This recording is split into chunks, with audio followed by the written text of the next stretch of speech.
Thanks giving is a weapon.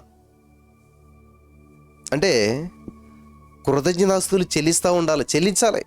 ఇక్కడ మనం చూసినట్లయితే కీర్తనల గ్రంథం 35 అధ్యాయం 12-13 వచనాల్లో, మేలునకు ప్రతిగా నాకు కీడు చేయుచున్నారు, నేను దిక్కులేని వాడనైతిని, వారు వ్యాధితో నున్నప్పుడు గోనెబట్ట కట్టుకొనిరి, ఉపవాసం చేత నా ప్రాణం ఆయాసపరుచుకుంటుని. చూసారా, మేలునకు ప్రతిగా నాకు కీడు చేయుచున్నారు, నేను దిక్కులేని వాడనైతిని, వారు వ్యాధితో నున్నప్పుడు గోనెబట్ట కట్టుకుంటుని. గమనించాలి, మీకు ఏది సంభవించినా కానీ అన్ని వేళలా ప్రభువును స్తుతించాలి. అర్థమైందా? ఏది సంభవించే సిచ్యువేషన్ మీకు స్తుతికి అడ్డుగా ఉండకూడదు. విన్నారా? స్థితి మారుస్తుంది, కరెక్టే. స్థితి మారినా స్థుతి మారకూడదు. నీ స్థితి మారిపోయినా సరే, నువ్వు మంచి స్థితిలో ఉన్నా చెడ్డ స్థితిలో ఉన్నా, నువ్వు బాగున్నా బాగోకపోయినా, ఏది ఏమైనా స్థుతి మారకూడదు. నీ స్థితి మారినా కానీ స్థుతి చేస్తూ ఉంటే నీ స్థితి మారుతుంది. నీ స్థితి మారినా కానీ నీ స్థుతి మాత్రం మారకూడదు. ఆమేన్. హల్లెలూయా. మీకు విరోధంగా లేచి హాని చేయవారే మీరు దైవికమైనటువంటి స్వభావాన్ని కలుగజేయు దేవుని ప్రతినిధులని మీరు కనుగొంటారు. శత్రువుని మిత్రులుగా చేస్తుంది స్థుతి శత్రువుని మిత్రులుగా చేస్తుంది. కుటుంబ జీవితంలో భర్త భార్యకు ద్రోహం చేయుట క్షమింపరానటువంటిది. భార్య దానిని భరించడం చాలా కష్టం.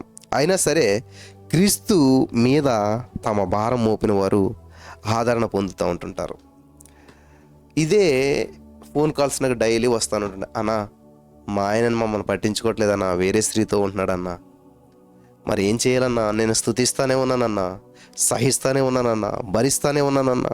అదే ఇక్కడ భరించడం చాలా కష్టం. అయినా కానీ యేసుక్రీస్తు మీద తమ భారం మోపుతారు కాబట్టి ఆదరణ పొందుకుంటూ ఉంటుంటారు. అదే సమయంలో క్రీస్తు లేనటువంటి వారు తమను ఓదార్చడానికి ఎవరు లేరని తలంచుతారు.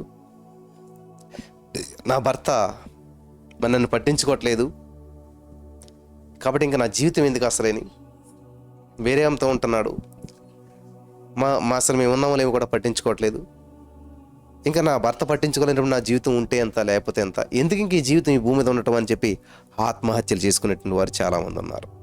కాదంటారా? క్రీస్తు లేనివారు అలా ఉంటారు. క్రీస్తుని కలిగిన వారు క్రీస్తు ద్వారా వచ్చే ఆదరణ పొందుకుని ఆత్మవిశ్వాసంతో, నిరీక్షణతో, ధైర్యంతో ముందుకెళ్తారు. ఖచ్చితంగా దేవుడు ఏదో రోజున వాళ్ళని మార్చి తీసుకుని వస్తాడని. కొంతమంది ఏం చేస్తారంటే ఇంకా వాళ్ళకి నిరీక్షణ లేక జీవితాన్ని ముగిస్తారు. ఇది చాలా ప్రాముఖ్యమైన విషయం. దేవుడు ఉన్నటువంటి వారికి లేనటువంటి వారికి ఇది తేడా అన్నమాట. ఆత్మహత్య చేసుకుంటారు దేవుడు లేనటువంటి వారు.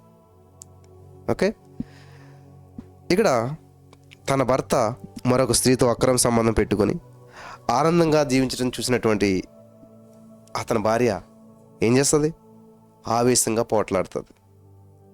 ఆమె భర్త మాటలు చెప్పి ఆమె భర్త మరి ఏదో మాట చెప్తాడు, అలా కాదు ఇలా కాదని చెప్పి మభ్యపెడతాడు. కానీ ఆమెకి ఏమీ పట్టింపు అనిపించదు. ఇంకా ఆయన అబద్ధం ఆడుతున్నట్టు తెలిసేది, గుండెంతా పగిలిపోయినట్లు అవుతుంది. ఇంకా మనసంతా విరిగిపోతుంది. అరే నాతోటి ఇలాగ అబద్ధం చెప్తున్నాడు, నేను చూశాను కానీ ఏమీ లేదంటున్నాడు అని మనసంతా కూడా విచ్ఛిన్నమైపోతుంది. ఆకలి ఉండదు, నిద్ర ఉండదు, ఆహారం మీదకి మనసు పోదు, నిద్రపోవటానికి నిద్ర రాదు. మీరు చాలామంది అనుభవిస్తూ ఉంటుంటారు. ఈ నిద్ర, ఆహారం, భోజనం అన్నీ మర్చిపోతుంది. ఆమె మర్చిపోయి ఒక పిచ్చి పట్టినటువంటి వ్యక్తి వలె విలపిస్తూ ఉంటుంటుంది. ఇది సమాజంలో చాలా జరుగుతున్నాయి. చాలామంది నాకు ఫోన్ చేస్తూ ఉంటుంటారు, అన్నా నిద్ర పడతలేదన్నా, అన్నా పరిస్థితి ఏం బాగోలేదన్నా, అసలేని అస్సలు పట్టించుకోవట్లేదన్నా, నేను ఎంతగా ప్రార్థన చేస్తున్నా సరే ఇంకా వరస్ట్గా మారిపోతుంది సిచ్యువేషన్ అంటుంటారు. అటువంటి పరిస్థితుల్లో ఒక గొప్ప దైవిక సేవకుని మీరు సంప్రదించినట్లయితే ఆయన 3 సలహాలు ఇస్తాడు మీకు. చెప్పండి అన్న, నిజంగా మాకు చాలా వాల్యుబుల్ సలహాలు ఇవి అని చెప్పి చాలామంది ఎదురు చూస్తూ ఉన్నారు. ఎందుకంటే ప్రతి వారి జీవితంలో, ప్రతి కుటుంబంలో ఇటువంటి పరిస్థితులు చాలా ఇలుబడి చేస్తూ ఉన్నాయి. ఇల్లీగల్ అఫైర్స్, భార్య ఉండగానే వేరొక భార్యతో, వేరొక స్త్రీతో మరి ఇటువంటి వ్యవహారాలని సాగిస్తూ ఉన్నారు. మరి ఇటువంటి సిచ్యువేషన్ వచ్చినప్పుడు నువ్వు ఒక సేవకుని దగ్గరికి వెళ్తే ఏం చేస్తాడు అంటే, మరి ఒక గొప్ప సేవకుడిని సంప్రదించినప్పుడు ఆయన ఇచ్చినటువంటి సలహాలు 3 ఏంటంటే, నెంబర్ 1, మీ భర్త కొరకు మీరు ఆసక్తిగా ప్రభు దగ్గర మీరు స్తుతించాలి. నెంబర్ 2, మనఃపూర్వకంగా మీ భర్తను ఆశీర్వదించండి. అదేంటయ్యా, ఇదే ఆయనేమో వేరే స్త్రీతో మంచిగా జీవితం ఎంజాయ్ చేస్తుంటే ఇంకా ఆశీర్వదించాలా? అదే మరి. నెక్స్ట్ 3వది, పూర్ణ హృదయంతో ప్రభును స్తుతించాలి. అస్సలే మనసే లేదు, నిద్ర రావట్లేదు, భోజనం ఎక్కట్లేదు, మళ్ళీ ఎలా శుద్ధి చేస్తాం? నెంబర్ 1, నీ భర్త కొరకు మోకరించి ప్రార్థన చేస్తున్నప్పుడు నీ భర్తను బట్టి నువ్వు దేవుని స్తుతించాలి. ఇసే నా భర్తకు మంచి మనసు ఇచ్చావు, మారు మనసు ఇచ్చినావు, థ్యాంక్ యూ జీసస్. నీ భర్తను బ్లెస్ చేయాలి. నా భర్తను బ్లెస్ చేస్తున్నాను దేవా, నా భర్త బాగున్నందుకు వందనాలు, నా భర్త బాగు చేసినందుకు వందనాలు, నా భర్త బాగుండాలి, నాశనం అయిపోవాలని కాదు. నెక్స్ట్, ప్రభుని మీరు స్తుతించాలి. ఆమేన్ హల్లెలూయా. దేవునికి స్తోత్రం కలుగును గాక. పూర్ణ హృదయంతో ప్రభుని స్తుతించాలి. ప్రారంభంలో ఇలా చేయటం చాలా కష్టతరంగా ఉన్నా కానీ అది క్రమక్రమంగా బలంగా పనిచేయటం సాగుతుంది అన్నమాట. ఫస్ట్లో కష్టం అనిపిస్తుంది, ఫస్ట్లో ఇబ్బంది అనిపిస్తుంది, ఫస్ట్లో మరి చాలా ఇబ్బందికరంగా అనిపిస్తుంది. ఎలాగ బ్రదర్ ఇదంతాను? ఎలా? ఆయన చేసేది తప్పు, మళ్ళీ ఆయన కొరకు నేను ప్రార్థన చేయాలా? ఆయన వెళ్ళేది తప్పుడు మార్గం, మళ్ళీ నేను ఆయన బాగుండాలని బ్లెస్ అయ్యాలా? ఆయనేమో ఎంజాయ్ చేస్తుంటే నేను మళ్ళీ ఇలాగా స్తుతి చేసుకుంటూ నిద్ర లేకుండా తిండి లేకుండా ఇంత బాధను అనిపిస్తూ మళ్ళీ దేవుని స్తుతించుకుంటూ బతకాలా? ఈ 3 చాలా కష్టంగా అనిపిస్తాయి. చేయగా నీకు అవి చాలా పనిచేస్తాయి, బలంగా పనిచేస్తాయి. హల్లెలూయా.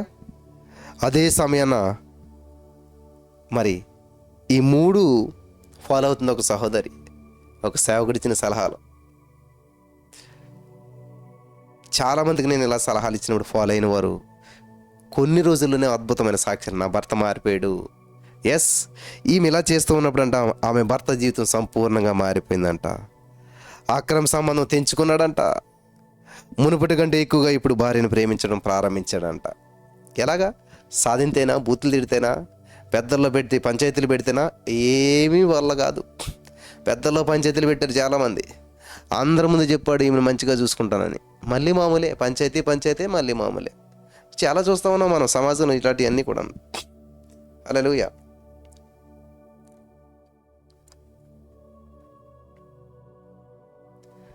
ఇట్లాంటి విషయాలు సమాజంలో మనం చాలా చూస్తూనే ఉంటుంటాం, జరుగుతూనే ఉంటుంటాయి.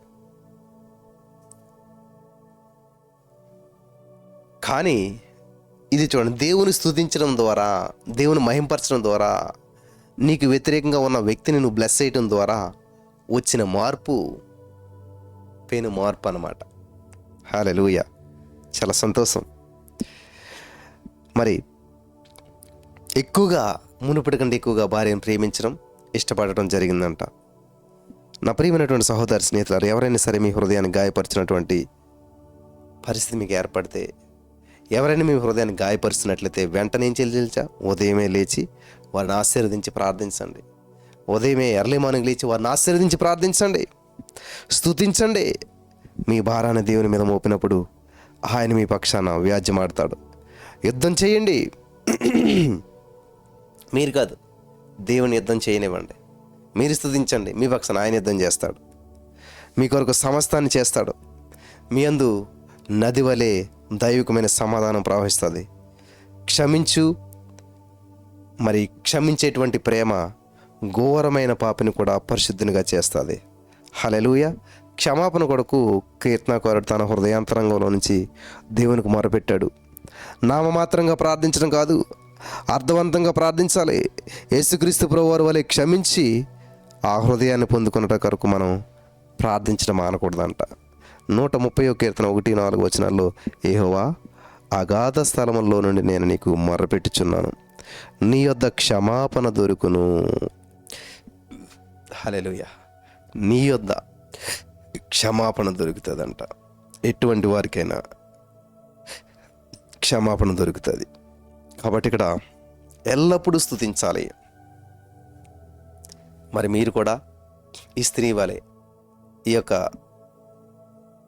3 పాటించి చక్కటి విజయాన్ని పొందుకోవడానికి పరిశుద్ధాత్మ దేవుడు సహాయం చేయను గాక. ఆమేన్.